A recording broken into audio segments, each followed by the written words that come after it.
ടൊവിനോ തോമസ് നിർമ്മിച്ച് നവാഗതനായ ശിവപ്രസാദ് സംവിധാനം ചെയ്യുന്ന ചിത്രമാണ് മരണമാസ്. ബേസിൽ ജോസഫ് നായകനായി എത്തുന്ന സിനിമ റിലീസ് പ്രഖ്യാപിച്ചിരിക്കുകയാണ്. വിഷു റിലീസായിട്ടാണ് സിനിമ എത്തുക. ഒരു പോസ്റ്ററിനൊപ്പമുള്ള അണിയറ പ്രവർത്തകർ സിനിമ റിലീസ് വിവരം പങ്കുവച്ചിരിക്കുന്നു. ബേസിൽ, രാജേഷ് മാധവൻ, സുരേഷ് കൃഷ്ണ തുടങ്ങിയവർ ഉൾപ്പെടുന്ന പോസ്റ്റാണ് അണിയറ പ്രവർത്തകർ പങ്കുവച്ചിരിക്കുന്നത്.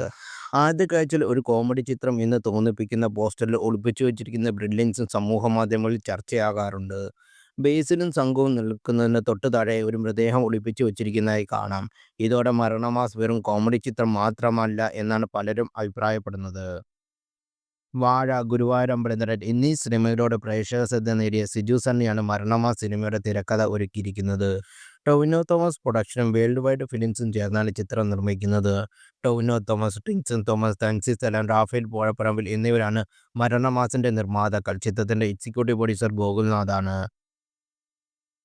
ജ്യോതിഷ് ശങ്കർ സംവിധാനം ചെയ്ത പൊന്മാനാണ് ബേസിൽ നായകനായി തിയേറ്ററിൽ എത്തിയ അവസാനത്തെ സിനിമ. മികച്ച പ്രേക്ഷക പ്രതികരണം നേടുന്ന സിനിമയിലെ ബേസിലിന്റെ പ്രകടനം ഏറെ കയ്യടി നേടിയിട്ടുണ്ട്. സജി ഗോപു, ലിജിമോൾ എന്നിവരും സിനിമയിലെ പ്രധാന കഥാപാത്രങ്ങളെ അവതരിപ്പിക്കുന്നുണ്ട്.